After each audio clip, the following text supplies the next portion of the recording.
Hey guys, this is Derekus, and this is Channel Zapped. Today I'm going to be reviewing Naruto 664. The title of this one is Because I'm a Father. And this issue for me was pretty much okay. It wasn't the greatest. It seems like we didn't really get any movement per se. But yeah, they can't all be winners, I guess. Last week's issue was pretty damn good compared to this one. This one was okay. It's bleeding up. You know, we had that big up last time, and now we're gonna come back down. But for this issue, it started out with we're right there at Sasuke. Because we left off last time with somebody was just arriving. We didn't know who it was. And it starts off with us right there still, yet again. And then it cuts. We don't know who it is. So there's not much to say to that. Second Hokage was like, "Who are you?" And that was it. So we just moved on. So next we moved on to Team Hawk, who's with Orochimaru, and they are on their way to Sasuke still. Um, Karin recognizes that she senses that somebody is there with Sasuke, and Orochimaru is pretty much like, "Whoa, well, we should get there, because you know, Orochimaru wants he wants Sasuke's body, and there's no real progression there." I'm like, that's nothing new. It's not a secret.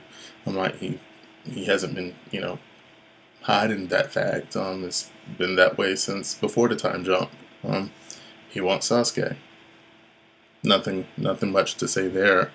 And then we move on to Guy and Tintin and Rock Lee.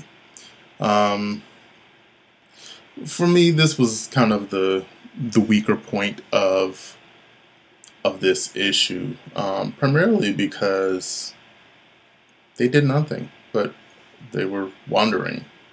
And one minute they were heading one way, the next minute they see Gaara and Sakura. They see Gaara's cloud going the opposite way, and Guy assumes correctly that they're going to Kakashi. Um, but that was all we really got there. So they went. It was pretty much, there's really not even much really to say there, honestly. Um, they just decide, okay, we're going to turn around and we're going to go back, and we're going to go towards Kakashi. Um, yeah, no, there's really not much there going on.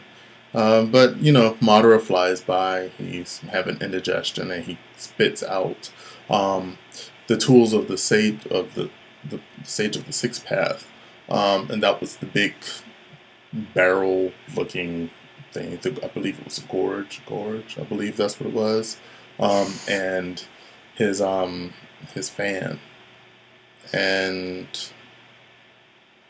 yeah, he spits them out, and he hits Guy and Rock Lee with them. And Madara even knows what it is that he spit out, and he was just like, "Oh, look, it's the tools of the Sage of the Sixth Path. Oh well, whatever." And he just keeps right on trucking. And I'm like, at that moment, I'm like, "Okay, you wanted the power of the Sage of the Six Paths. Those are his tools, and you don't want them." I'm like, either you're just so OP right now that you're just like, "No, I don't need it," or you're just that arrogant, which Madara has been arrogant pretty much this whole, ever since he's arrived. But let's be real, the man deserves it. I'm like, he has every reason to be that arrogant, to be that bold, because he's pretty much badass without the Sage of the Six Paths weapons. But for me, it was one of those things where Kishi was just setting up, like, "Oh yeah, look, these are coming back into play, and now we're gonna give them to." Yeah, I guess is Kishi has pretty much written himself in a corner with Madara, and now I guess he's trying to walk himself back from it by potentially giving the Shinobi Alliance a way out. I'm not quite sure, and I'm not quite sure on how I feel about it. To me, I feel like that was pretty, in my opinion, that was pretty weak. But again, it's whatever. God, just from speaking, I'm pretty much feeling like this issue isn't all that great. And before I was trying to give it the benefit of the doubt, but now as I talk about it, it's not much really going on. So then after that, we jump to Minito and Kakashi, and this was actually, I was more interested in this because they're still standing toe to toe with Obito and the Zetsu, who is not the Zetsu from last week's issue, who I had assumed that Zetsu had beat Kakashi and Minito and got away, just like how Madara all of a sudden popped up in front of Naruto and Kakashi, and then we get a flashback to see that the five Kages were just laid up, just like, holy crap, what hit us? And I thought that's what happened with Kakashi and Minito, but alas, that wasn't the case. So before I go any further with that, I know a lot of people have been bringing up the idea that, okay, if last week's issue, if that masked figure with the swirly mask wasn't Obito, then who was it? And a lot of people are saying or guessing that it's Captain Yamato, which to me, God, it really makes sense. I don't see Kishi just dropping in a new character all of a sudden, just out of the blue now. Seems kind of, I just can't imagine him doing that. So it is a way to bring all the players, it would appear that he's trying to bring all the players back to the field. But you got to also remember, we have the whole Shinobi Alliance on the field, and we're still not seeing any of them. So Kishi has set up a lot of stuff. We have a lot of fodder ninja that's there on the field battling, and we don't have any kind of way we're going to get a resolution for so many of the characters that's there. We don't have enough enemies, and we don't have enough. I don't know. He's probably going to have to maybe another meteor is going to have to come drop off the sky, kill like half the Shinobi Alliance. Well, the half that's still alive. I don't know, but Captain Yamato, interesting theory. It wouldn't surprise me if it would be him. So, getting back to the Kakashi and Minito, is it Minito or Minato? You guys will correct me, I'm sure. It seems that they're fighting Obito, and, well, Kakashi says that he doesn't sense Obito any longer. He doesn't sense his consciousness there. So I'm like, is Obito dead? Is he suppressed? Is he what's going on there? Not that I really care about Obito, honestly, at this point. But he was introduced. We got to have follow up. So I'm expecting an explanation there. Yeah, Gaara, Sakura, they arrive with Naruto, tell Minato that, we have Naruto, he needs the other half of the Nine Tail.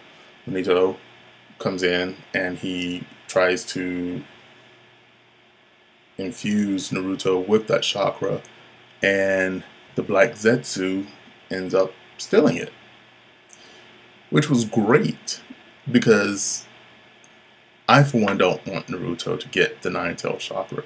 That's, to me, for me, throughout this whole series, that has been one of the the weaker points of this story. In the sense of Naruto, we don't really see Naruto's strength if he keeps relying on or falling back on, you know, the power of the Nine Tails. That was the lesson that Captain Yamato tried to impart him with, you know, back when he injured Sakura long time ago at the beginning of the, you know, of the time jump.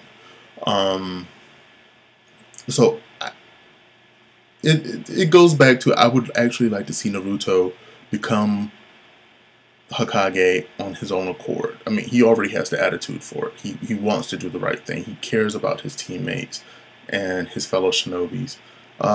So for me, that'd be great. So the Black Zetsu got the Nine-Tailed Chakra, and now Madara shows up, and he's pretty much like, you know, Black Zetsu, you made me wait. So I came here to get, you know, my Rinnegan, and evidently the Nine-Tailed Chakra now. So we'll see how that goes. But all in all, this chapter was, it was okay for me. I read it. I was excited to read it because that was a huge build-up last week, and now this week it's just crashed. But you know, maybe he's trying to play the long game. He's trying to stretch it out, because evidently we're coming to the end of the series, no doubt. I don't believe there's gonna be another time jump. So this is where we are. All in all, not so good of a chapter, but yeah, what can you do? They can't all be winners. So yeah, that's my thoughts on it. You guys, let me know what you think. As always, comment, rate, subscribe down below. Check me out, Facebook, Twitter, Tumblr, whatever. And I will see you guys next week. Cool. Peace, guys.